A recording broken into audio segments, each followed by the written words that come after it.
Hello, good day students. ಇವತ್ತು topic left out topic ಒಂದಿತ್ತು, natural language processing ಅಂತ. ಅದನ್ನು ನೋಡೋಣ. Name itself is telling natural language processing. What are the natural languages? ನಾವೇನು ಮಾತಾಡ್ತಾ ಇದ್ದೀವಿ ರೈಟ್ ನಾವು, what I have been speaking, ಇದೇ natural language. Spoken words from the mouth. ಮತ್ತು ನಾವೇನು ಬರಿತೀವಿ ಟೆಕ್ಸ್ಟು, ಅದೇ natural language. How to process this natural language? ನಾವು ಇಮೇಜ್ ಪ್ರಾಸೆಸಿಂಗ್ ನೋಡಿದ್ದೀವಿ. ಒಂದು image it is formed by the collection of pixels. The low level detail of an image is the pixel. ಅಲ್ಲಿ ಆ ಲೆವೆಲಲ್ಲಿ ಪ್ರಾಸೆಸಿಂಗ್ಗೆ ಮಾಡಿ segmentation it is followed by so many processes such as morphological processing, wavelets, segmentation. ಇದೆಲ್ಲ ಆಗಿ finally recognition ಆಗುತ್ತೆ, object recognition ಆಗುತ್ತೆ ಅಂತ we have seen that. ಇಲ್ಲಿ ಟೆಕ್ಸ್ಟು ಅದೇ ರೀತಿ ರೆಕಾಗ್ನಿಷನ್ ಆಗಬೇಕು. Whether it's a likely comment or unlikely comment, ಆ ರೀತಿ ಎಲ್ಲ ಕ್ಲಾಸಿಫಿಕೇಷನ್ ಮಾಡಬೇಕಂತಂದರೆ we need to classify the text and decide what kind of review the customers are providing in shopping sites. ಇದನ್ನೆಲ್ಲ decision ಮೇಕಿಂಗ್ಗೆ use ಮಾಡ್ಕೋಬೋದು businesses. ಅವರೇನು product reviews ಹಾಕಿರ್ತಾರೆ ಆ್ಯಪ್ಗಳಲ್ಲಿ, based on that one can decide whether this customer is going to purchase the same product or not in the future. ಇದನ್ನು decide ಮಾಡ್ಬೋದು. ಮತ್ತು ಆ ಲೈಕ್ಲಿ ರಿವ್ಯೂಸ್ ಮೇಲೆ ಬೇರೆ ಕಸ್ಟಮರ್ಸು ಇನ್ಕ್ರೀಸ್ ಆಗುತ್ತೆ. ಸೊ ಇದೆಲ್ಲ ಅಡ್ವಾಂಟೇಜಸ್ ಇದೆ ಟೆಕ್ಸ್ಟ್ ಪ್ರಾಸೆಸಿಂಗಿಂದ. Even audio processing, speech recognition, we have learned it. Speech ಯಾರು ಮಾತಾಡ್ತಾ ಇರೋದು ಅಂತ ರೆಕಾಗ್ನೈಸ್ ಮಾಡ್ಬೋದು. ಟ್ರಾನ್ಸ್ಲೇಷನ್ ಆಫ್ ದಿ ಟೆಕ್ಸ್ಟ್, ಏನು ಗೂಗಲ್ ಸರ್ಚಲ್ಲಿ ಆಡಿಯೋ ಸರ್ಚ್ ಆಗ್ತೀರಾ ನೀವು ಬೈ ಸ್ಪೀಕಿಂಗ್ ದಿ ವರ್ಡ್ಸ್, ಅದು ಟೆಕ್ಸ್ಟ್ ಆಗಿ ಕನ್ವರ್ಟ್ ಆಗುತ್ತೆ. ಇದೆಲ್ಲ ಪ್ರಾಸೆಸಿಂಗ್, ಇದೆಲ್ಲ ರಿಸಲ್ಟ್ಸು, ಈ ಒಂದು ಅಡ್ವಾಂಟೇಜಸ್ ನಾವು ಎಂಜಾಯ್ ಮಾಡ್ತಾ ಇದ್ದೀವಿ ಅಂದರೆ behind the screen you have this natural language processing. So these are the applications. what are some of the techniques that are behind this? ಅದನ್ನು ಒಂದಷ್ಟು ನೋಡೋಣ. ಈ NLPನಲ್ಲಿ we have a model called as Ngram model. Ngram model. ಇದರಲ್ಲಿ character model ಅಂತ ಬರುತ್ತೆ, word model ಅಂತ ಬರುತ್ತೆ.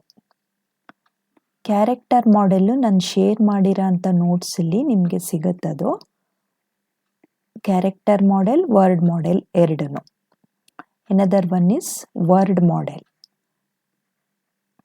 ಅಂದರೆ ನೀವು ಟೈಪ್ ಮಾಡಬೇಕಾದ್ರೆ ಮೆಸೇಜಸ್ಸು, ವೆದರ್ ಇನ್ ವಾಟ್ಸ್ಆ್ಯಪ್ ಆರ್ SMS ಅಲ್ಲಿ ಟೈಪ್ ಮಾಡಬೇಕಾದ್ರೆ ಯು ಮೈಟ್ ಹ್ಯಾವ್ ಅಬ್ಸರ್ವ್ಡ್ ಟೆಕ್ಸ್ಟ್ನ ಅದೇ ಸಜೆಸ್ಟ್ ಮಾಡ್ತಾ ಹೋಗುತ್ತೆ.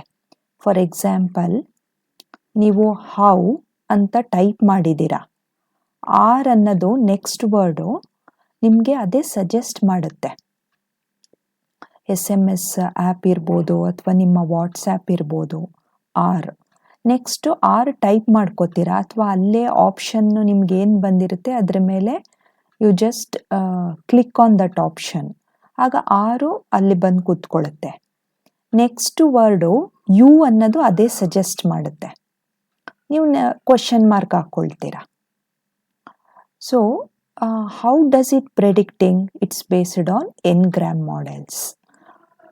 ಹೌ ಅಂತ ಟೈಪ್ ಮಾಡಿದ್ರೆ ನೆಕ್ಸ್ಟ್ ವರ್ಡು ಆರೇ ಇರುತ್ತೆ. ಯೂಶಲಿ ಮೋಸ್ಟ್ ಆಫ್ ದಿ ಕೇಸಸಲ್ಲಿ ಆರೇ ಇರುತ್ತೆ ಅಂತ ಪ್ರೆಡಿಕ್ಟ್ ಮಾಡುತ್ತೆ. ಹೌ ಆದಮೇಲೆ ಆ್ಯಮ್, ಹೌ ಆ್ಯಮ್ ಐ, ನಾನು ಹೇಗಿದ್ದೀನಿ. ಇದು ಯೂಶಲಿ ಚಾಟಿಂಗಲ್ಲಿ ಯೂಸ್ ಮಾಡಲ್ಲ. ಬೇಕಾದ್ರೆ ನಾವು ಮನಸ್ಸಲ್ಲಿ ಈ ಥರ ಕೇಳ್ಕೊಬೋದು, ನಾನು ಇವತ್ತು ಹೇಗಿದ್ದೀನಿ ಅಂತ. ನೀವು ಹೇಗಿದ್ದೀರಾ ಅಂತ ಕೇಳೋದೇ ಚಾಟ್ ಸಿಸ್ಟಮಲ್ಲಿ ಯೂಸ್ ಮಾಡೋ ಅಂಥ ಒಂದು ಏನು ಸಿಸ್ಟಮ್ ಇದೆ. ಸೊ ಬೇರೆಯವ್ರಿಗೆ ಕೇಳ್ತಾ ಹೋಗ್ತೀವಿ. ಸೊ ಆಬ್ವಿಯಸ್ಲಿ ಅಲ್ಲಿ ಬರೋಂಥ ಇಂಗ್ಲಿಷ್ ವರ್ಡು ಆರೇ ಆಗಿರುತ್ತೆ, ಆಮ್ ಆಗಿರಲ್ಲ. ಈ ಬೇಸಿಸ್ ಮೇಲೆ ರೆಡಿ ಆಗಿರುತ್ತೆ ಮಾಡೆಲು. ಪ್ರೆಡಿಕ್ಷನ್ಸ್ ಅದು ನೆಕ್ಸ್ಟ್ ವರ್ಡ್ ಪ್ರೆಡಿಕ್ಷನ್ನ ಮಾಡ್ತಾ ಹೋಗ್ತಾ ಇರುತ್ತೆ. ಇಲ್ಲಿ you have 1 gram model, 2 gram model and 3 gram model.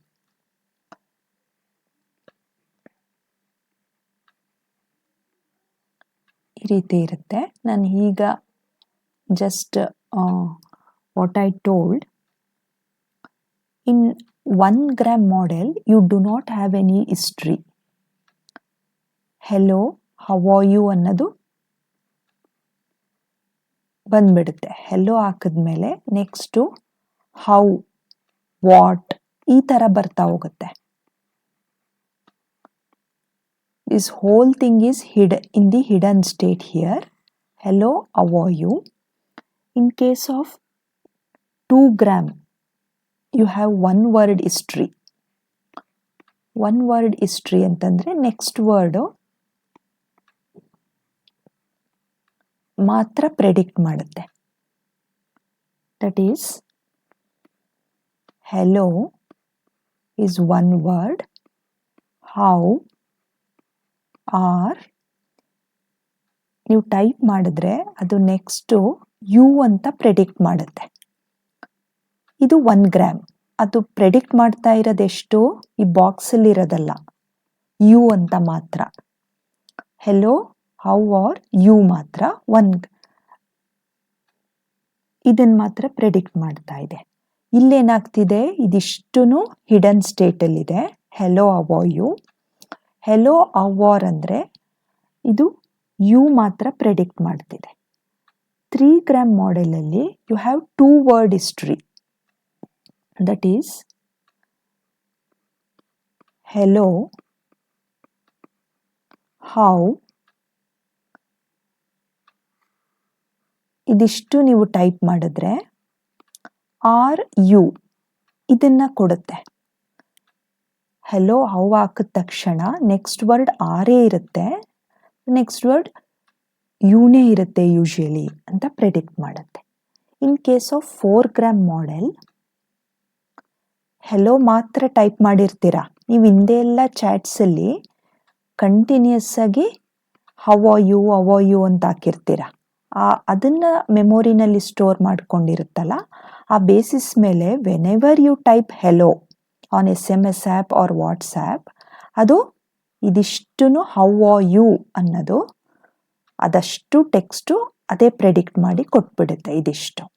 But usually ನಾವು ಎಕ್ಸ್ಪೀರಿಯನ್ಸ್ ಮಾಡಿರೋದೇನು, ನೆಕ್ಸ್ಟ್ ವರ್ಡ್ ಪ್ರೆಡಿಕ್ಟರ್ ಅಥವಾ ನೆಕ್ಸ್ಟ್ ಕ್ಯಾರೆಕ್ಟರ್ ಪ್ರೆಡಿಕ್ಟರ್. ಇವನ್ ಕ್ಯಾರೆಕ್ಟರು ಅಷ್ಟೇ. ನಾನು ಹೆಚ್ ಅಂತ ಟೈಪ್ ಮಾಡಿದ್ರೆ ಹೆಚ್ ಆದಮೇಲೆ ಅದೇ ಹಾರ್ಸ್ ಅಂತ ನೆಕ್ಸ್ಟ್ ಹಾಕೋಬೋದು, ಅದು ವರ್ಡ್ ಪ್ರೆಡಿಕ್ಟರ್ ಆಯಿತು. ಹೆಚ್ ಆದಮೇಲೆ ನೀವು ಹೋ ಅಂತ ಟೈಪ್ ಮಾಡ್ತಿದ್ದೀರ, ಯಾಕಂದರೆ ಓ ಹಾಕಿದ್ರೆ ಡಬ್ಲ್ಯೂ ನೆಕ್ಸ್ಟ್ ಹಾಕ್ತೀರಾ, ಹೌ ಆಗುತ್ತೆ, ಒಂದು ವರ್ಡ್ ಆಯ್ತಿದು. ಹೆಚ್ ಅಂತ ನೀವು ಹಾಕಿದ್ರೆ ಅದ್ರ ಮುಂದೆ ಎ ಹಾಕ್ಬೋದು, ನೆಕ್ಸ್ಟ್ ವರ್ಡು. ನೀವು ಎ ಟೈಪ್ ಮಾಡಿದ್ರೆ ನೆಕ್ಸ್ಟ್ ವರ್ಡ್ ಏನೇ ಅದು ಪ್ರೆಡಿಕ್ಟ್ ಮಾಡುತ್ತೆ. ಒಂದಷ್ಟು 3 ವರ್ಡ್ಸ್ನ ಅದು ಸಜೆಸ್ಟ್ ಮಾಡುತ್ತೆ. I think you might have observed it. Hat, H ಆದಮೇಲೆ ಎ ಹಾಕಿದ್ರೆ ಹ್ಯಾಟ್ ಅಂತ ನೀವು ವರ್ಡ್ ಹಾಕ್ಬೋದು. ನೆಕ್ಸ್ಟು ಹೆಚ್ ಎ ಟಿ ಅಂತ ಬಂದಿದೆ ಇಲ್ಲಿವರೆಗೂ ಅಂತಂದರೆ ನೆಕ್ಸ್ಟ್ ಇ ಅಂತ ಹಾಕ್ಬೋದು, ಹೇಟ್ ಅಂತ ಹಾಕ್ಬೋದು. ನೋಡಿ, ಹೆಚ್ ಎ ಇಂದ ಸ್ಟಾರ್ಟ್ ಆಗ್ತಾ ಇರೋದು ಎಷ್ಟು ವರ್ಡ್ಸ್ ಇದೆ ಅಂತ. ಹೆಚ್ ಓ ಇಂದ ಹಾಕಿದಾಗ ನೆಕ್ಸ್ಟು ಡಬ್ಲ್ಯೂನೇ ಇದೆ, ಹೌವೇ ಬರ್ತಾ ಇದೆ. ನೆಕ್ಸ್ಟು ಹೆಚ್ ಓ ಇಂದ ಇನ್ನೊಂದು ಏನೋ ವರ್ಡ್ ಜನರೇಷನ್ ಮಾಡಿ ಹಾರ್ ಅಂತ ಹಾಕ್ಕೊಂಡ್ರೆ ನೆಕ್ಸ್ಟ್ ಕ್ಯಾರೆಕ್ಟರು ಎಸ್ ಇರ್ಬೋದು, ನೆಕ್ಸ್ಟ್ ಕ್ಯಾರೆಕ್ಟರ್ ಇ ಇರ್ಬೋದು. ಅಥವಾ ಹಾಟ್ ಆ್ಯಂಡ್ ಕೋಲ್ಡ್, ಹೆಚ್ ಓ ಅಂತ ಹಾಕಿದಾಗ ಹೌವೇ ಬರುತ್ತೆ ಅಂತ ಹೇಳೋಕ್ಕಾಗಲ್ಲ, ಹಾಟ್ ಅಂತ ಬರ್ಬೋದು. ಸೊ ಇಲ್ಲೂ ಅಷ್ಟೇ, ಹೆಚ್ ಇ ಅಂತ ನೀವು ಟೈಪ್ ಮಾಡಿದ್ರೆ ನೆಕ್ಸ್ಟ್ ವರ್ಡು ಎಲ್ ಆ್ಯಂಡ್ ಎಲ್ಲೇ ಇರ್ಬೋದು. ಅಥವಾ ನೆಕ್ಸ್ಟ್ ವರ್ಡ್ ಓ ಹಾಕಿ ಹೆಲೋ ಇರ್ಬೋದು ಅಥವಾ ಹೆಲ್ ಅನ್ನೋ ವರ್ಡು ಇರ್ಬೋದು. ಈ ರೀತಿ ಪ್ರೆಡಿಕ್ಟ್ ಮಾಡ್ತಾ ಹೋಗ್ತಾ ಇರುತ್ತೆ. So here it is based on some probability of counting.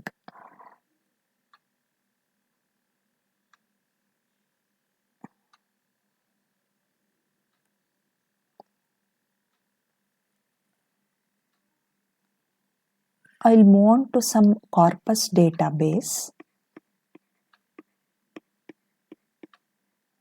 and store a string of words. ಅದು ಸ್ಟೋರ್ ಮಾಡಿ ಇಟ್ಕೊಂಡಿರುತ್ತೆ, ನೀವು ಪ್ರತಿ ಸತಿ ಟೈಪ್ ಮಾಡಿದ್ದು. ಇದೊಂದು ಯೂಟ್ಯೂಬಲ್ಲಿ ತಗೊಂಡಿದ್ದೀನಿ ನಾನು example, you can refer it.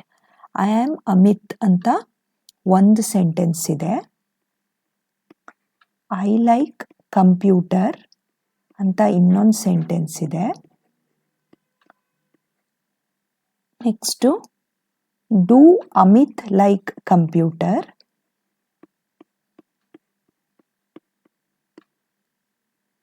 Next word like ಆದಮೇಲೆ ಕಂಪ್ಯೂಟರ್ ಅಂತ ಬಂದಿದೆ ನೋಡಿ. ನೆಕ್ಸ್ಟು ಇನ್ನೊಂದು ಕಾಂಬಿನೇಷನ್ ಆಫ್ ವರ್ಡ್ಸು ಮೀನಿಂಗ್ಫುಲ್ಲೇ ಇರಬೇಕಂತೇನಿಲ್ಲ, ಕಾರ್ಪಸ್ ಡೇಟಾಬೇಸು ಸ್ಟೋರ್ ಮಾಡಿ ಇಟ್ಕೊಂಡಿದೆ. ಅಮಿತ್ ಐ ಆಮ್ ಅಂತ ಸ್ಟೋರ್ ಮಾಡಿ ಇಟ್ಕೊಂಡಿದೆ. ಅವ್ರು ಟೈಪ್ ಮಾಡಿ ಡಿಲೀಟ್ ಮಾಡಿರ್ಬೋದು, ಸ್ಟೋರ್ ಮಾಡಿ ಇಟ್ಕೊಂಡಿದೆ. ಡೂ ಐ ಲೈಕ್, ಲೈಕ್ ಆದಮೇಲೆ ಇಲ್ಲಿ ಅಮಿತ್ ಅನ್ನೋ ಒಂದು ನೇಮ್ ಬರ್ತಾ ಇದೆ ನೋಡಿ. ಡೂ, ಇಲ್ಲಿ ಮತ್ತೆ ಲೈಕ್ ಆದಮೇಲೆ ಕಂಪ್ಯೂಟರ್ ಅನ್ನೋ ವರ್ಡ್ ಬರ್ತಾ ಇದೆ. ನೀವು ಸೆಕೆಂಡ್ ಆ್ಯಂಡ್ ಥರ್ಡ್ ಸೆಂಟೆನ್ಸಲ್ಲೂ ನೋಡ್ಬೋದು, ಲೈಕ್ ಆದಮೇಲೆ ಕಂಪ್ಯೂಟರ್ ಬರ್ತಾ ಇದೆ. Next word I do like, ಇಲ್ಲಿ ಲೈಕ್ ಆದಮೇಲೆ ಅಮಿತ್ ಅಂತ ಬರ್ತಿದೆ in these two sentences. And there is a corpus database which stores the next word.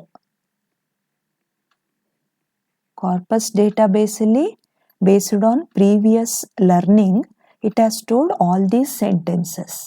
Next word, frequency of appearing that word, probability. Next word ಏನಿರ್ಬೋದು? ಈಗ next word I ಇರೋ chances ಎಷ್ಟಿದೆ? ಯಾವ word ಆದಮೇಲೆ? Previous word ಆದಮೇಲೆ, previous word basis ಮೇಲೆ next word predict ಮಾಡೋದು. If you go for case 1, WI-1 ಅಂದರೆ ವರ್ಡ್, ಪ್ರೀವಿಯಸ್ ವರ್ಡ್ ಪೊಸಿಷನ್ ಇದು, ಈಕ್ವಲ್ ಟು ಡೂ. ಎಲ್ಲೆಲ್ಲಿ ಡೂ ಅಂತ ಬಂದಿದೆ ಪ್ರೀವಿಯಸ್ ವರ್ಡು, ಅದರ ನೆಕ್ಸ್ಟ್ ವರ್ಡ್ ಏನಾಗಬೇಕು? ಡೂ ಯು, ಡೂ ಐ, ಈ ಥರ ಬರ್ತವೆ ಯಾವಾಗಲೂ ಇಂಗ್ಲೀಷಲ್ಲಿ ವರ್ಡ್ಸ್ಗಳು. ಡೂ ಆದಮೇಲೆ ಐ ಅಂತ ಬರುತ್ತೆ. ಡೂ ಐ ಲೈಕ್ ಕಂಪ್ಯೂಟರ್ ಅಂತ ಇಲ್ಲೊಂದು ಸೆಂಟೆನ್ಸ್ ಇದೆ. ನಾನು ಕಂಪ್ಯೂಟರ್ ಇಷ್ಟಪಡ್ತೀನ. ಡೂ ಅನ್ನೋ ಪ್ರೀವಿಯಸ್ ವರ್ಡ್ ಏನಿದೆ, ಇದಾದಮೇಲೆ ಡೂ ಯು ಲೈಕ್ ಕಂಪ್ಯೂಟರ್, ನೀನು ಕಂಪ್ಯೂಟರ್ ಇಷ್ಟಪಡ್ತೀಯ. ಈ ರೀತಿ ಸೆಂಟೆನ್ಸ್ ಫಾರ್ಮೇಷನ್ ಆಗುತ್ತೆ. ಈ ಬೇಸಿಸ್ ಮೇಲೆ ನೆಕ್ಸ್ಟ್ ವರ್ಡ್ ಪ್ರೆಡಿಕ್ಷನ್ ಆಗುತ್ತೆ. ಸೊ ಈ ಐ ಅನ್ನೋ ವರ್ಡು ನೆಕ್ಸ್ಟ್ ವರ್ಡ್ ಆಗಬೇಕು ಅಂದರೆ ಪ್ರೀವಿಯಸ್ ವರ್ಡ್ ಡೂ ಎಷ್ಟು ಟೈಮ್ಸು ಕಾರ್ಪಸ್ ಡೇಟಾಬೇಸಲ್ಲಿ ಸ್ಟೋರ್ ಆಗಿರೋ ಸೆಂಟೆನ್ಸಸ್ಸಲ್ಲಿ ಇದೆ ನೋಡೋಣ. ಎಷ್ಟು ಟೈಮ್ಸ್ ಇದೆ? ಎಲ್ಲೆಲ್ಲಿ ಐ ಹಿಂದೆ ಡೂ ಅನ್ನೋ ವರ್ಡ್ ಇದೆ, ಇಲ್ಲಿ ಐ ಅನ್ನೋ ವರ್ಡ್ ಹಿಂದೆ ಯಾವುದೂ ಇಲ್ಲ, ಬ್ಲ್ಯಾಂಕ್ ಇದೆ. ಇಲ್ಲಿ ಡೂ ಅನ್ನೋ ವರ್ಡ್ ಇದೆ ಬಟ್ ಐ ಅಂತ ಇಲ್ಲ. ಇಲ್ಲಿ ಐ ಅನ್ನೋ ವರ್ಡ್ ಹಿಂದೆ ಅಮಿತ್ ಅಂತ ಇದೆ. ಇಲ್ಲಿ ಐ ಅನ್ನೋ ವರ್ಡ್ ಹಿಂದೆ ಡೂ ಅಂತ ಇದೆ. ಈಗ ಏನೋ ಒಂದು ಟೆಕ್ಸ್ಟ್ ಟೈಪ್ ಮಾಡಿದ್ದಾರೆ, ಅದರಲ್ಲಿ ಡೂ ಅನ್ನೋ ವರ್ಡ್ ಇದೆ. ಡೂ ಅನ್ನೋ ವರ್ಡು ನೆಕ್ಸ್ಟು ಐ ಅಂತಾನೆ ಬರಬೇಕು ಅಕಾರ್ಡಿಂಗ್, ಯಾಕಂದರೆ ಕಾರ್ಪಸ್ ಡೇಟಾಬೇಸ್ ಆ ಥರ ಸ್ಟೋರ್ ಮಾಡಿ ಇಟ್ಕೊಂಡಿದೆ based on the learning of previous sentences. Do I next word ಅದೇನು ಪ್ರೆಡಿಕ್ಷನ್ ಮಾಡುತ್ತೆ? ಐ ಅಂತಾನೆ ಬರುತ್ತೆ, ಡೂ ಯು ಅಂತ ಕೊಡಲ್ಲ. ಆ ಥರ ಕಾರ್ಪಸ್ ಡೇಟಾಬೇಸಲ್ಲಿ ಸ್ಟೋರ್ ಆಗಿದ್ರೆ ಮಾತ್ರ ಡೂ ಯು ಅಂತ ಕೊಡುತ್ತೆ. ಸೊ ಈ ಕಾರ್ಪಸ್ ಡೇಟಾಬೇಸಲ್ಲಿ ನಾವು ತಗೊಂಡಿರೋ ಎಕ್ಸಾಂಪಲಲ್ಲಿ ಏನಿದೆ ಆ ಬೇಸಿಸ್ ಮೇಲೆ do I like Amit, do I like computer. ನೋಡಿ ಇಲ್ಲಿ ಐ ಹಿಂದೆ ಏನೂ ಇಲ್ಲ, ಇಲ್ಲಿ 2 ಐ ಹಿಂದೆ ಡೂ ಅನ್ನೋ ವರ್ಡ್ ಬರುತ್ತೆ. ಸೊ ಆ ಬೇಸಿಸ್ ಮೇಲೆ ನೆಕ್ಸ್ಟ್ ವರ್ಡು ಐ. ಸೊ ನಮ್ಗೆ 2 ಸೆಂಟೆನ್ಸಲ್ಲಿ ಪ್ರೊಬೆಬಿಲಿಟಿ ಏನಿದೆ, 2 ಟೈಮ್ಸು ಐ ಹಿಂದೆ ಡೂ ಅನ್ನೋ ಸ್ಟೇಟ್ಮೆಂಟ್ ಇದೆ. Probability is 2. Total number of counting ಎಷ್ಟಿದೆ, ಡಿವೈಡೆಡ್ ಬೈ 4.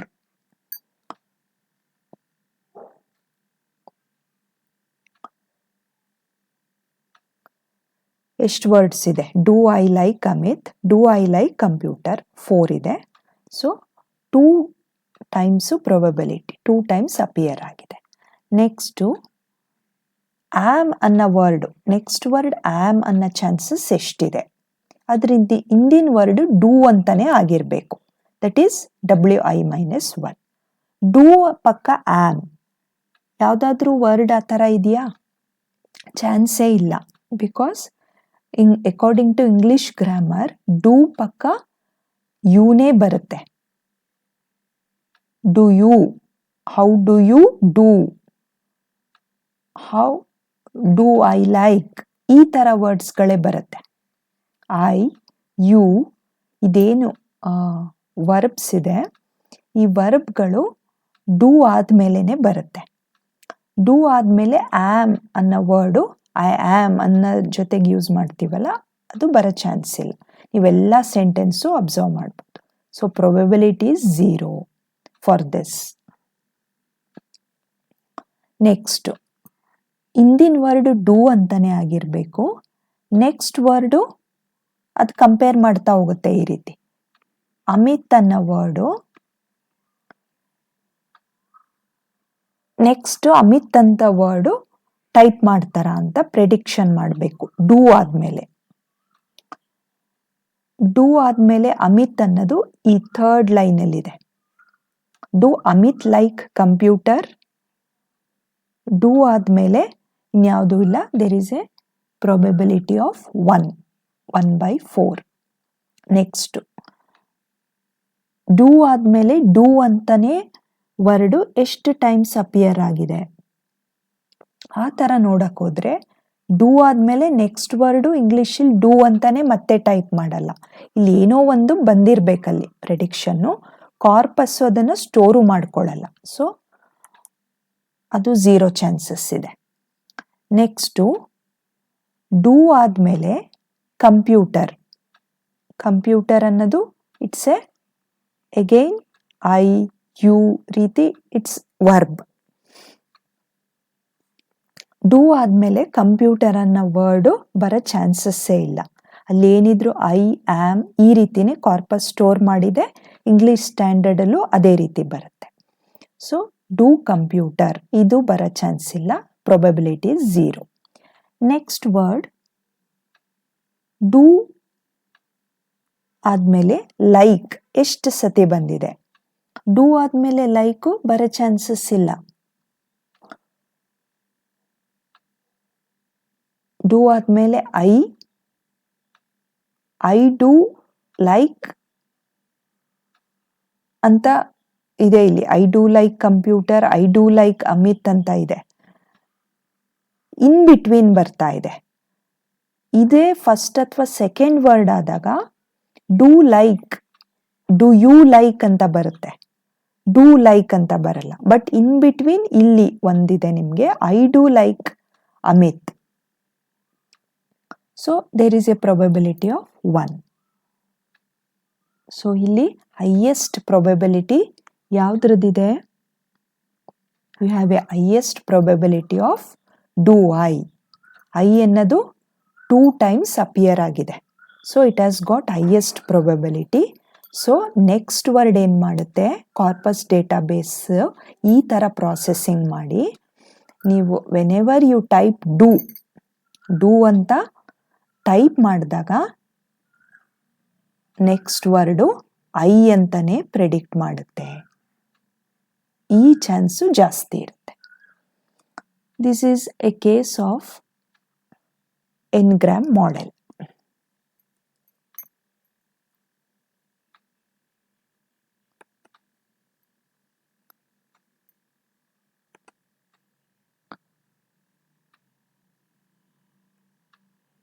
ಸೊ ಹಿಯರ್ ನಿಮ್ಮ ನೋಟ್ಸಲ್ಲೂ ನೀವು ನೋಡ್ಕೋಬೋದು, ಇಲ್ಲಿ you have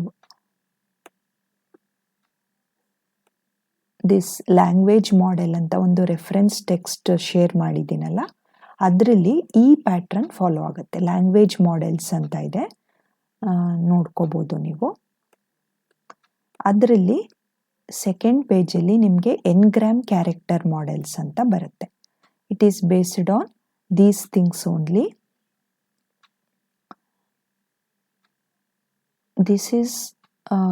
this works based on Markov chains.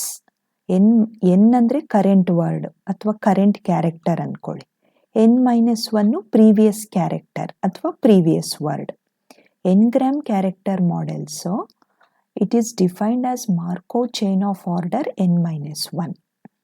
So probability ಏನಿರ್ಬೋದು, ಇದೇ ಎಕ್ಸಾಕ್ಟಾಗಿ ಬರುತ್ತೆ ಅಂತ ಪ್ರೆಡಿಕ್ಟ್ ಮಾಡಲ್ಲ. ನಾವು ಎಕ್ಸಾಂಪಲಲ್ಲಿ ನೋಡಿದ್ವಿ, Markov chain probability of character CI depends only on the immediately preceding characters. Previous character do ಮೇಲೆ ಐ ಅನ್ನೋದು ಡಿಪೆಂಡ್ ಆಗಿತ್ತು, ಐಯೇನೇ ಅಲ್ಲಿ ಸಕ್ಸಸ್ ಆಗಿತ್ತು. ಡೂ ಆದಮೇಲೆ ಐಯೇ ಬರುತ್ತೆ. ಡೂ ಯು ಅಂತನೂ, ಹೌ ಡು ಯು ಡೂ ಅಂತ ಹೇಳ್ಬೇಕಾದ್ರೆ ಡೂ ಆದಮೇಲೆ ಯು ಬರುತ್ತೆ. ಬಟ್ ಕಾರ್ಪಸ್ ಡೇಟಾಬೇಸ್ ಅಲ್ಲಿ ಏನು ಪ್ರೊಬೆಬಿಲಿಟಿ ಎಷ್ಟಿತ್ತು, ಲೈಕ್ ಬಂತು, ಬೇರೆ ವರ್ಡ್ಸ್ ಎಲ್ಲ ಬಂತು, ಕಂಪ್ಯೂಟರ್ ಬಂತು, ಇನ್ನೊಂದು ಡೂ ಅನ್ನೋ ಕೇಸ್ ಬಂತು, ಆಮ್ ಅಂತ ಬಂತು. ಬಟ್ ಸಕ್ಸೀಡ್ ಆಗಿದ್ದೇನೆ ಅಲ್ಲಿ ಐ ಅನ್ನೋ ಕ್ಯಾರೆಕ್ಟರ್. ಡೂ ಆದಮೇಲೆ ಐ ಅಂತಾನೆ ಬರುತ್ತೆ ಅಂತ ಪ್ರೆಡಿಕ್ಷನ್ ಆಯಿತು. ಅಕಾರ್ಡಿಂಗ್ ಟು ಮಾರ್ಕೋವ್ ಚೈನ್, ನೀವು ಎನ್ಗ್ರಾಮ್ ಕ್ಯಾರೆಕ್ಟರ್ ಮಾಡೆಲ್ಲು ಇದೊಂದು ಸೆಕೆಂಡ್ ಪ್ಯಾರಾಗ್ರಾಫ್ ಫಾರ್ಮುಲಾ ಬೇಕಿದ್ರೆ ರೆಫರ್ ಮಾಡ್ಕೋಬೋದು. i-1 is the previous character. ಆ ಡೂ ಹಿಂದೆ ಇನ್ನೊಂದು ವರ್ಡ್ ಬಂದಿರ್ಬೋದು, ಹೌ ಅನ್ನೋದು. ಹೌ ಡೂ, ಆಗ ಹೌ ಡು ಐ ಅಂತ ಬರೋ ಚಾನ್ಸಸ್ ಇರಲ್ಲ, ಅದು ವರ್ಡ್ ಮಾಡೆಲ್ ಆಗುತ್ತೆ. ಹೌ ಡು ಯು, ಡೂ ಆದ್ಮೇಲೆ ನೆಕ್ಸ್ಟು ಹೌ ಡು ಐ ಬರೋ ಚಾನ್ಸಸ್ ಇರಲ್ಲ, ಹೌ ಡು ಯು ಡೂ ಈ ಥರ ಬರ್ಬೋದು. ಡೂ ಆದಮೇಲೆ ಯುನೇ ಬರೋ ಚಾನ್ಸಸ್ ಇರುತ್ತೆ. That is do i-1 ಪೊಸಿಷನಲ್ಲಿದ್ದರೆ i-2 ಪೊಸಿಷನಲ್ಲಿ, ಅಂದರೆ ಅದ್ರ ಹಿಂದಿನ ಕ್ಯಾರೆಕ್ಟರ್ ಏನಿದೆ ಅದು ರೀಡ್ ಮಾಡಿ ನೆಕ್ಸ್ಟ್ ವರ್ಡ್ನ ಪ್ರೆಡಿಕ್ಟ್ ಮಾಡುತ್ತೆ. ಯಾವುದು? This is word model. So ನಾನೇನು ಎಕ್ಸಾಂಪಲ್ ಕೊಟ್ಟಿದ್ದೀನಿ ಅದರ ಎಕ್ಸ್ಪ್ಲನೇಷನ್ ನೀವಲ್ಲಿ ಓದ್ಕೋಬೋದು. This is ngram word model.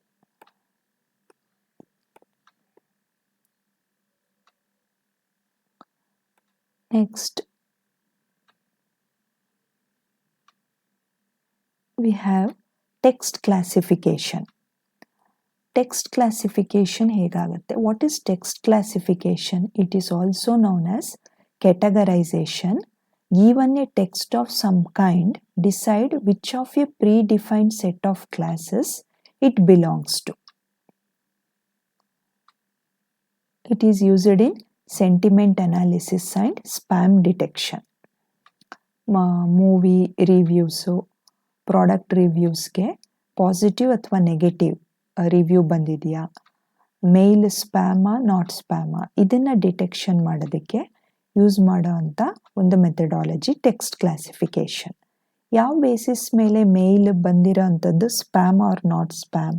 ನೀವು ನೋಡಿರ್ತೀರಾ, ಇನ್ಬಾಕ್ಸಲ್ಲಿ ಸ್ಪ್ಯಾಮ್ಗೆಲ್ಲ ಪುಷ್ ಆಗುತ್ತೆ. ಕೆಲವೊಂದು ಅಡ್ವರ್ಟೈಸ್ಮೆಂಟ್ಸು, ಪಬ್ಲಿಸಿಟಿಗೆ, ಮಾರ್ಕೆಟಿಂಗ್ಗೆ ಅಂತ ಕಳಿಸಿರೋ ಅಂಥ ಇಮೇಲ್ಸು ಯಾವುದ್ಯಾವುದೋ ಕಂಪ್ನಿ ಸೈಡಿಂದ, ಅನ್ನೌನ್ ಕಂಪ್ನೀಸಿಂದ ಎಲ್ಲ ಬಂದಿರುತ್ತೆ. So it picks up peculiar words. Based on that it pushes it makes a classification and pushes it to spam folder.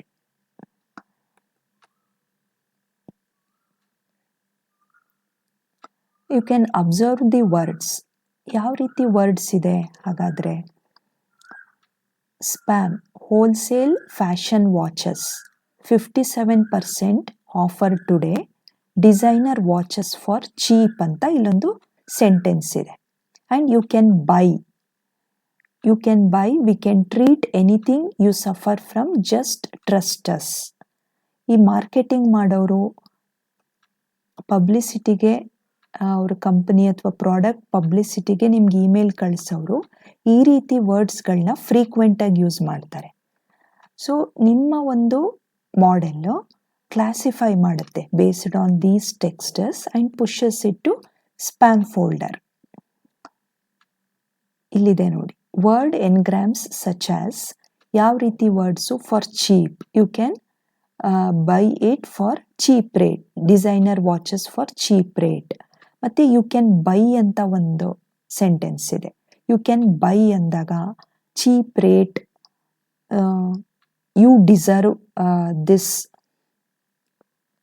ಈ ರೀತಿ ವರ್ಡ್ಸ್ಗಳು ಏನು ಮಾಡ್ತಾ ಇದೆ, it is used for marketing purposes, it is used to attract the customers ಅಂತ it's decided. ಆ ಕೆಲವೊಂದು ವರ್ಡ್ಸ್ನ ಪಿಕ್ ಮಾಡಿಕೊಂಡು ಟೆಕ್ಸ್ಟ್ ಕ್ಲಾಸಿಫಿಕೇಶನ್ ಆಗುತ್ತೆ. So this is about text classification. ಆ ರೀತಿ ವರ್ಡ್ಸ್ ಎಲ್ಲ ಪುಷ್ ಮಾಡಿ ಸ್ಪ್ಯಾಮ್ ಫೋಲ್ಡರ್ಗೆ ಕಳಿಸಿ ನಿಮಗೆ ಅವಶ್ಯಕತೆ ಇರೋ ಅಂಥ ಮೇಲ್ಗಳನ್ನ ಮಾತ್ರ ನಿಮ್ಮ ಇನ್ಬಾಕ್ಸಲ್ಲಿ ಇಟ್ಟಿರುತ್ತೆ. Note that we have two complementary ways of talking about classification. In the language modeling approach, we define one n-gram language model. P, probability of message or spam. Idu naive Bayes classification go example. According to Bayes rule, this is the formula. Yaudu highest number messages alli, this is the message section. Probability of occurring of spam, that is represented by count of the spam and ham messages, represented by P of C. P of messages andre total number of messages including original ham messages plus spam messages. Adralli count of spam messages adan matra extract ಮಾಡ್ಕೋಬೇಕು, classify ಮಾಡಬೇಕು. This happens according to naive Bayes model.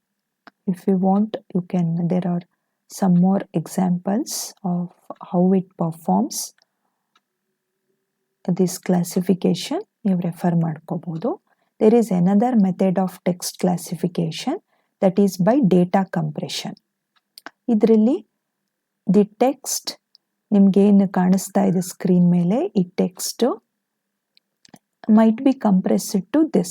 Repeated ಆಗಿದೆ ನೋಡಿ words, 0.142857 ಮತ್ತೆ repeat ಆಗಿದೆ, ಮತ್ತೆ repeat ಆಗಿದೆ. ಇದನ್ನು ಇಷ್ಟು ಟೈಮ್ಸು ಡಿಸ್ಪ್ಲೇ ಮಾಡೋ ಅಂಥ ಅವಶ್ಯಕತೆ ಇಲ್ಲ. ಕಂಪ್ರೆಸ್ ಮಾಡ್ಬೋದು. ಪಾಯಿಂಟ್ ಒಂದು ಇಂಡೆಕ್ಸ್ ಒಳಗೆ ಇದನ್ನು ಸ್ಟೋರ್ ಮಾಡಿಕೊಂಡು ಇಂಟು 3 ಅಂತ ಹಾಕಿದ್ರೆ ಡಿಕಂಪ್ರೆಸ್ ಮಾಡಿದಾಗ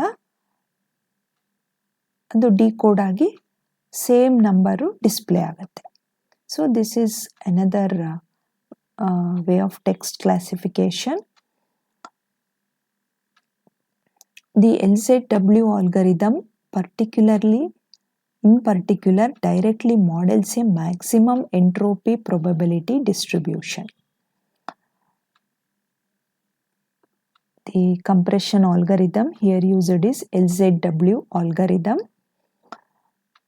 It directly models a maximum entropy probability distribution. To do classification by compression, it first lumps together all spam training messages and compress them as a unit. Compression ಮಾಡಿ classification ಮಾಡೋ ಅಂಥ technique ಇದು. Then when given a new message to classify, we append it to the spam messages and compress the result.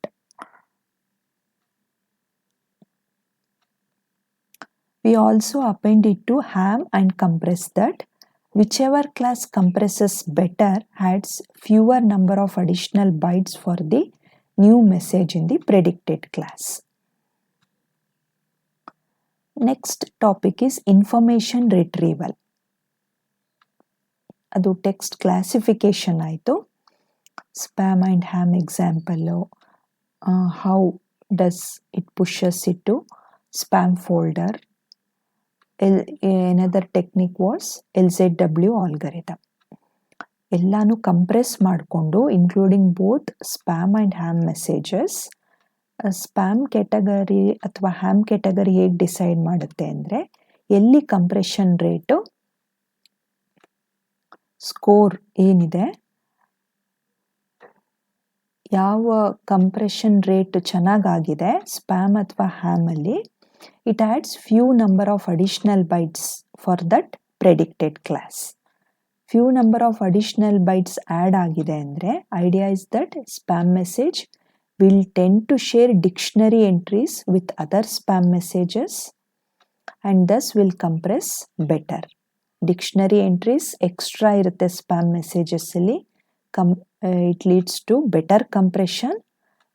ಆಗ additional bites add ಆಗುತ್ತೆ. ಎಲ್ಲಿ additional bites add ಆಗಿದೆ that is considered as A spam folder. Information retrieval ಅಂದರೆ search ಎಂಜಿನ್ಗೆ ಹಾಕಿ ನೀವು ಏನು data retrieve ಮಾಡ್ಕೊಳ್ತೀರಾ, ತಗೊಳ್ತೀರಾ, search ಎಂಜಿನ್ಗೆ ಒಂದು keyword ಅಥವಾ sentence text ಹಾಕಿ world wide ವೆಬ್ಬಿಂದ ಅದು ಹೇಗೆ ಎಲ್ಲ ವೆಬ್ಸೈಟ್ಸಿಂದನೂ ಲಿಂಕ್ಸಿಂದನೂ ಇನ್ಫಾರ್ಮೇಷನ್ ತೆಗೆದು ನಿಮ್ಮ ಮುಂದೆ ಇಡುತ್ತೆ, ನಿಮ್ಮ ಸ್ಕ್ರೀನ್ ಮುಂದೆ. That is information retrieval. IR retrieval system, ಇದರಲ್ಲಿ these are the steps followed. A corpus of documents are these are the components that are there. Each system must decide what it wants to treat as a document. Corpus of documents are collection of documents. Paragraph document ಅಂತ treat ಮಾಡುತ್ತಾ, ಪೇಜ್ನ document ಅಂತ treat ಮಾಡುತ್ತಾ, or a multipage text. Queries posed in a query language. A query specifies what the user wants to know. And operation, or operations ಏನಿದೆ ಅದೆಲ್ಲ ಇಲ್ಲೇ work ಆಗೋದು. AI book ಅಂತ ಒಂದು ಕ್ವೇರಿ ಹಾಕಿದ್ದೀರಾ ಗೂಗಲ್ ಸರ್ಚ್ ಎಂಜಿನ್ ಅಥವಾ being ಯಾವುದ್ರಲ್ಲಾದರೂ. It can specify the phrase of words that must be adjacent as in AI book. So ಏನು ಮಾಡ್ಕೊಳ್ಳುತ್ತೆ, AI space book ಅಂತ ಹಾಕಿದ್ದೀರಾ ಗೂಗಲಲ್ಲಿ, AI ಆ್ಯಂಡ್ ಅನ್ನೋದು ಅದು ಆ್ಯಡ್ ಮಾಡ್ಕೊಳ್ಳುತ್ತೆ. ಆ್ಯಂಡ್ ಅನ್ನೋದು ಆಪ್ರೇಷನ್, ಅದು and operation normal English word ಅಲ್ಲ. ಆ್ಯಂಡ್ ಆಪ್ರೇಷನ್ನು AI ಮತ್ತು ಬುಕ್ ಮಧ್ಯೆ ಹಾಕೊಂಡಾಗ 0001 1011 ಈ ರೀತಿ ಅದು ಪ್ರಾಸೆಸಿಂಗ್ ಮಾಡುತ್ತೆ ಎರಡು ವರ್ಡ್ಸ್ ಮಧ್ಯೆ and operation. It can include non Boolean operators also such as AI near book. ಇದೆಲ್ಲ ನಾವು SQL ಕ್ವೆರೀಸಲ್ಲಿ ನೋಡ್ತೀವಿ. ಆರ್ ಹಾಕೋಬೋದು. ಅದು ಆರ್ ಹಾಕೊಂಡಾಗ AI ಮತ್ತು ಬುಕ್ ಎರಡಕ್ಕೂ ಪ್ರೆಡಿಕ್ಷನ್ಸ್ ಬರುತ್ತೆ. ಅಥವಾ one of the results AI ಅಥವಾ ಬುಕ್ ಯಾವುದಕ್ಕಾದ್ರೂ ಪ್ರೆಡಿಕ್ಷನ್ಸ್ ತಗೊಳುತ್ತೆ, ಎಲ್ಲ ರಿಸಲ್ಟ್ಸು ಕೊಡುತ್ತೆ. AI ಮತ್ತು ಬುಕ್ ಎರಡೂ ಇರೋ ಅಂಥ ಆನ್ಸರ್ ನಿಮಗೆ ಸಿಗೋದು ಆ್ಯಂಡ್ ಆಪ್ರೇಷನ್ ಆಗ್ದಾಗ. Queries posed in a query language. An information retrieval system is characterized by these things: corpus of documents, queries posed in query language, result set. So ಈ operation ಹಾಕಿದ್ಮೇಲೆ ಆ ಎರಡು ವರ್ಡ್ಸ್ ಮಧ್ಯ it creates a links ಅಲ್ವಾ in front of you. Google ಸರ್ಚಲ್ಲಿ ನೀವು ಆ word ಹಾಕಿದಾಗ it adds and or operations. IR system judges to be relevant to the query. Relevant ಆಗಿರೋ ನಿಮಗೆ ಲಿಂಕ್ಸೇನೆ ಕೊಡುತ್ತೆ. ಯಾವಾಗಲೂ ತುಂಬ ರೇರ್ ಕೇಸಲ್ಲಿ ಇರ್ರಿಲಿವೆಂಟ್ ಆನ್ಸರ್ಸ್ ಅಥವಾ ಲಿಂಕ್ಸು ನಿಮ್ಮ ಮುಂದೆ ಪ್ರೆಸೆಂಟ್ ಆಗುತ್ತೆ. ಏನು ನಿಮ್ಮ ಮುಂದೆ ಪ್ರೆಸೆಂಟ್ ಆಗುತ್ತೆ ಲಿಂಕ್ಸು, ನೀವು ಗೂಗಲ್ ಸರ್ಚ್ ಎಂಜಿನಲ್ಲಿ ನೀವು ಕ್ವೇರಿ ಹಾಕಿದಾಗ it's a result set. We mean likely to be of use to the person who posed the query for the particular information need expressed in the query. ರಿಲಿವೆಂಟಾಗೇ ಇರುತ್ತೆ result set. Presentation of the relevant set, that result set ranking ಆಗಿರುತ್ತೆ. ನೀವು observe ಮಾಡ್ಬೋದು ಕೆಲವೊಂದು websites like W3 schools, geeks for geeks, Wikipedia ಇದೆಲ್ಲ ಲಿಂಕ್ದು ಸ್ಟಾರ್ಟಿಂಗಲ್ಲೇ ಬಂದ್ಬಿಡುತ್ತೆ. ಮೊದಲು ಹಿಂದೆ ವಿಕಿಪೀಡಿಯಾ ಫಸ್ಟೇ ಬಂದ್ಬಿಡ್ತಾ ಇತ್ತು. ಈಗ ಕೆಲವೊಂದು ವೆಬ್ಸೈಟ್ಸು ನೀವು ಕಾಮನ್ ಆಗಿ ಆ ಒಂದು ಕೀವರ್ಡ್ಸೇ ಇನ್ಪುಟ್ ಮಾಡ್ತಾ ಇದ್ರೆ ಆ ಒಂದು ರ್ಯಾಂಕಿಂಗ್ ಮೇಲೇನೆ ಲಿಸ್ಟ್ಗಳು ಓಪನ್ ಅಪ್ ಆಗುತ್ತೆ. This can be as simple as A ranked list of document titles. So these are the terms attached with your IR systems, that is information retrieval systems. Boolean keyword model is the earliest system. ನೀವು ನೋಡ್ತಾ ಇದ್ದೀರಾ ಏನು screen ಮೇಲೆ and or models, optimisation models ಇದೆಲ್ಲನೂ work ಆಗುತ್ತೆ. ಆ basis ಮೇಲೆ search engine information retrieval ಮಾಡಿ ನಿಮ್ಮ ಮುಂದೆ ಇಡುತ್ತೆ. How does IR scoring function works? IR scoring function ನಾನು ಈಗಾಗಲೇ ಹೇಳಿರೋ ಹಾಗೆ it depends on 3 factors: the frequency with which a query term appears in a document. ಆ ಬೇಸಿಸ್ ಮೇಲೆ ಈಗ ನೀವೊಂದು AI ಬುಕ್ ಅಂತ ಏನು ಕ್ವೆರಿ ಕೊಟ್ಟಿದ್ದೀರಾ ಸರ್ಚ್ ಎಂಜಿನಲ್ಲಿ, ಎಷ್ಟು ಫ್ರೀಕ್ವೆಂಟ್ ಆಗಿ ಆ ಎರಡು ಟರ್ಮು AI ಮತ್ತು ಬುಕ್ ಅನ್ನೋ ವರ್ಡ್ಗಳು ಎಷ್ಟು ಫ್ರೀಕ್ವೆಂಟ್ ಆಗಿ ಅಪಿಯರ್ ಆಗಿದೆ ಒಂದು ಡಾಕ್ಯುಮೆಂಟಲ್ಲಿ, ಅದನ್ನು ಕೌಂಟಿಂಗ್ ಮಾಡಿಕೊಂಡು ಆ ಬೇಸಿಸ್ ಮೇಲೆ ನಿಮ್ಮ ಮುಂದೆ ಪ್ರೆಸೆಂಟ್ ಮಾಡುತ್ತೆ. It provide scores to those documents depending on how frequently those terms have appeared. This is called as term frequency. ಇಲ್ಲೊಂದು ಎಕ್ಸಾಂಪಲ್ಲು ಇದೆ. For the query farming in Kansas. Farming in Kansas ಅಂತ ನೀವು ಗೂಗಲಲ್ಲಿ ಹಾಕಿದ್ರೆ ಎಷ್ಟು document farming ಅಂತ refer ಮಾಡಿದೆ, ಎಷ್ಟು ಡಾಕ್ಯುಮೆಂಟ್ಸು ವೆಬ್ಸೈಟ್ಸಲ್ಲಿ ಫಾರ್ಮಿಂಗ್ ಅನ್ನೋ ವರ್ಡ್ ಇದೆ ಅದನ್ನು ನೋಡುತ್ತೆ ಫಸ್ಟು. ಯಾಕಂದರೆ ಫಸ್ಟ್ ವರ್ಡೇ farming, it will have higher scores. Second IDF, that is inverse document frequency of the term. ಅದು ನೆಕ್ಸ್ಟ್ ಬರ್ತೀನಿ. Word in appears in almost every document ಅಲ್ವಾ, ಇಂಗ್ಲೀಷ್ದು ಕಾಮನ್ ವರ್ಡ್ ಆಗಿರೋದ್ರಿಂದ ಇನ್ನು ಎಲ್ಲ ಡಾಕ್ಯುಮೆಂಟ್ಸಲ್ಲೂ ಇರುತ್ತೆ. ಇದು ಕನೆಕ್ಟ್ ಮಾಡ್ಕೋಬೇಕು ನಿಮ್ಮ ಒಂದು ಮಾಡೆಲ್ಲು ಸರ್ಚ್ ಎಂಜಿನಲ್ಲಿರೋ ಅಂಥದ್ದು. ಇನ್ ಅನ್ನೋದು ಸುಮಾರು ಡಾಕ್ಯುಮೆಂಟ್ಸಲ್ಲಿರುತ್ತೆ, ಫಾರ್ಮಿಂಗ್ ಅನ್ನೋದು ಒಂದಷ್ಟು ಮ್ಯಾಕ್ಸಿಮಮ್ ಡಾಕ್ಯುಮೆಂಟ್ಸಲ್ಲೇ ಇರುತ್ತೆ. ಬಟ್ ಕನ್ಸಾಸ್ ಅನ್ನೋ ವರ್ಡು ಅಷ್ಟು ಅಪಿಯರ್ ಆಗಿರಲ್ಲ. ಆ ಕನ್ಸಾಸ್ ಸಿಟಿ ಮೇಲೆ ಏನು ಡಾಕ್ಯುಮೆಂಟ್ಸ್ ಇದೆ, ಲಿಂಕ್ಸು ವೆಬ್ಸೈಟ್ಸಲ್ಲಿ ಏನು ಅಪಿಯರ್ ಆಗಿದೆ ಅದು ಮಾತ್ರ ಫ್ರೀಕ್ವೆಂಟಾಗಿ ಅಪಿಯರ್ ಆಗಿದ್ರೂ ಚಾನ್ಸಸ್ ಕಮ್ಮಿ ಇರುತ್ತೆ, ಸ್ಕೋರಿಂಗ್ ಕಮ್ಮಿ ಇರುತ್ತೆ. ಕನ್ಸಾಸ್ ಅನ್ನೋದು ಇಟ್ಸ್ ಎ ಲಿಮಿಟೆಡ್ ವರ್ಡ್ ಆಗುತ್ತೆ. ಆ ಸಿಟಿ ಮೇಲೆ ಡಾಕ್ಯುಮೆಂಟ್ಸ್ ಏನು ಆರ್ಟಿಕಲ್ಸ್ ಬರ್ತಿದ್ದಾರೆ ಅವ್ರು ಮಾತ್ರ ಯೂಸ್ ಮಾಡಿರ್ತಾರೆ. So the length of the document ಅಷ್ಟು ಇಂಪಾರ್ಟೆಂಟ್ ಆಗಿರಲ್ಲ ಕನ್ಸಾಸ್ ಅನ್ನೋ ವರ್ಡ್.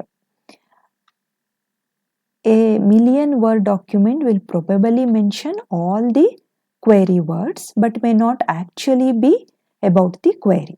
ಸೊ ಇಲ್ಲಿ ಫಾರ್ಮಿಂಗ್ ಅನ್ನೋ ವರ್ಡು ಎಷ್ಟು ಡಾಕ್ಯುಮೆಂಟ್ಸಲ್ಲಿದೆ, ಇನ್ ಅನ್ನೋ ವರ್ಡು ಎಷ್ಟು ಡಾಕ್ಯುಮೆಂಟ್ಸಲ್ಲಿದೆ, ಕನ್ಸಾಸ್ ಅನ್ನೋ ವರ್ಡು ಎಷ್ಟು ಡಾಕ್ಯುಮೆಂಟ್ಸ್ ಇದೆ, ಇದೆಲ್ಲನೂ ಕಂಬೈನ್ ಮಾಡಿ ಮಧ್ಯ ಆರ್ ಆ್ಯಂಡ್ ಆಪ್ರೇಷನ್ಸ್ ಹಾಕ್ಕೊಂಡು, ಆರ್ ಆಪ್ರೇಷನ್ಸೇ ಹಾಕಬೇಕು because it provides true even if one of the input is false. ಈಗ ಇನ್ ಅನ್ನೋದು ಇಲ್ಲದೆ ಇದ್ದರೂ ಫಾರ್ಮಿಂಗ್ ಕನ್ಸಾಸ್ ಎಲ್ಲೆಲ್ಲಿ ಬರುತ್ತೆ ಯಾವ್ಯಾವ ಡಾಕ್ಯುಮೆಂಟಲ್ಲಿ ಜಾಯಿನ್ ಮಾಡಿ ಫಾರ್ಮಿಂಗ್ ಹೇಗಿದೆ ಕನ್ಸಾಸ್ ಸಿಟಿನಲ್ಲಿ ಅದ್ರ ಬಗ್ಗೆ ಇರೋಂಥ ಡಾಕ್ಯುಮೆಂಟ್ಸ್ ಎಲ್ಲ ನಿಮ್ಮ ಮುಂದೆ ಪ್ರೆಸೆಂಟ್ ಮಾಡಿಡ್ತಾ ಹೋಗುತ್ತೆ. ಈ ರೀತಿ search engine scoring functions work ಆಗುತ್ತೆ. It is based on the formula which you are viewing on the screen. Next is IR system evaluation. ನೀವು ಪ್ರೊವೈಡ್ ಮಾಡ್ತಾ ಇರೋ ಅಂಥ ಗೂಗಲ್ ಸರ್ಚ್ ಎಂಜಿನ್ ಅಥವಾ ಯಾವುದಾದರೂ ಸರ್ಚ್ ಇಂಜಿನಲ್ಲಿ ರೀಕಾಲ್ ಮತ್ತು precision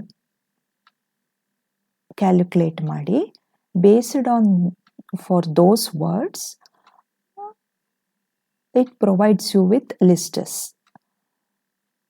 That is IR system evaluation.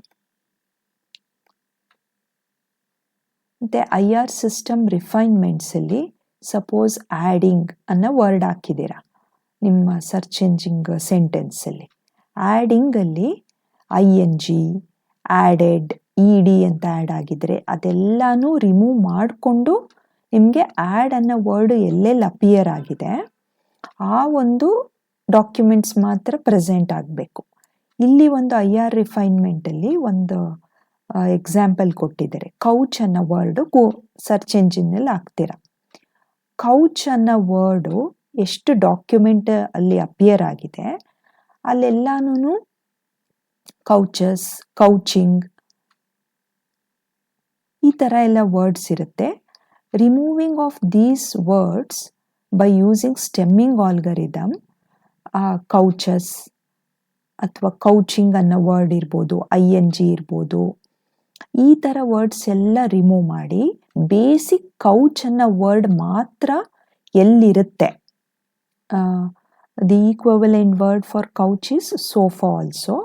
ಆ ಸೋಫಾ ಅಂತ ವರ್ಡ್ ಯಾವ್ಯಾವ ಡಾಕ್ಯುಮೆಂಟಲ್ಲಿ ಅಪಿಯರ್ ಆಗಿದೆ, ಕೌಚ್ ಅನ್ನೋ ವರ್ಡ್ ಎಲ್ಲೆಲ್ಲಿ ಅಪಿಯರ್ ಆಗಿದೆ ಅದೆಲ್ಲನೂ ನಿಮಗೆ ರಿಟ್ರೀವ್ ಮಾಡ್ಕೊಳ್ತಾ ಕೆಲಸ ಮಾಡೋದೆ IR refinement. Page rank algorithm ನಾನು ಆಗಲೇ ಹೇಳಿದಾಗೆ ರ್ಯಾಂಕಿಂಗ್ ಇರುತ್ತೆ ವೆಬ್ಸೈಟ್ ಲಿಂಕ್ಸ್ಗೆ. ಈಗ ಫಸ್ಟು ರ್ಯಾಂಕಿಂಗು ಗೀಕ್ಸ್ ಫಾರ್ ಗೀಕ್ಸ್ಗೆ ಬರ್ತಾ ಇದೆ ಸುಮಾರು ವೆಬ್ಸೈಟ್ಸಲ್ಲಿ. ನೆಕ್ಸ್ಟ್ W3 ಸ್ಕೂಲ್ಸ್ ಬರುತ್ತೆ ನಾವು ಯಾವುದೇ ನೋಟ್ಸ್ ಸರ್ಚ್ ಮಾಡೋಕ್ಕೆ ಹೋದ್ರೂ. So that is called as page ranking algorithm. Ranking ಹೇಗೆ ಮಾಡುತ್ತೆ ಹಾಗಾದರೆ website? That is the concept of page rank algorithm. Hits algorithm, hubs and authorities. Hits algorithm first finds a set of pages that are relevant to query. It lists by intersecting hit lists of query words and then adding pages in the link neighborhood of these pages.